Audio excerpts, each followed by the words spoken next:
Magandang hapon po sa inyong lahat. Narito naman po tayo sa GLB Church. Patuloy po tayong nating ipangaral ang salita ng Diyos sa hapong ito. Mga minamahal ko sa ating Panginoon na kaibigan ko. Tunay nga po sa araw na ito ay araw po ng mahal na araw o Biyernes Santo. So nais ko lang pong tatalakayin sa inyo ang tungkol po sa araw na ito. Ang araw na ito ay araw po ito ng kamatayan nating Panginoong Hesus, na kung saan ito po ang napakahalagang araw sa ating lahat.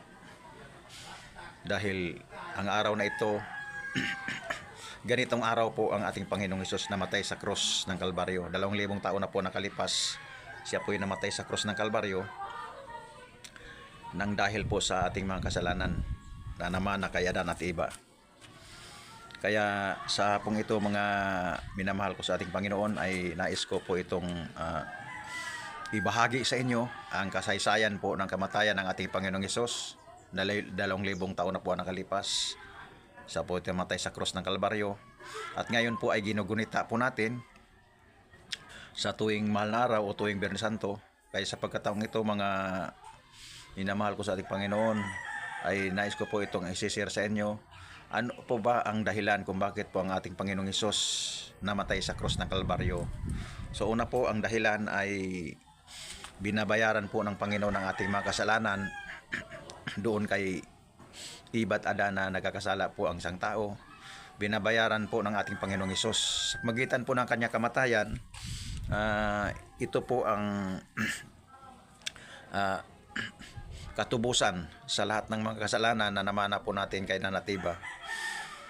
Kaya sa kanyang kamatayan niya, dahil po sa pag-ibig ng Diyos, ang sabi ng Biblia sa John 3:16, gayon na lamang pag-ibig ng Diyos sa sanlibutan, kaya binigay niya kanyang bugtong na anak upang ang sino mang sumasampalataya sa kanya ay hindi niya mapahamak.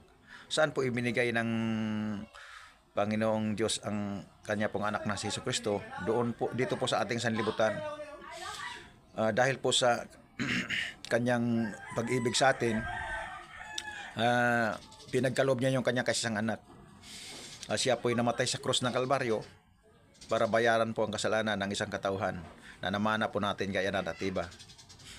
Kaya ngayon po ay ito po ang araw na napakahalaga natin pong gunitain sa anumang kapamaraanan. So anuman po ang ating paniniwala,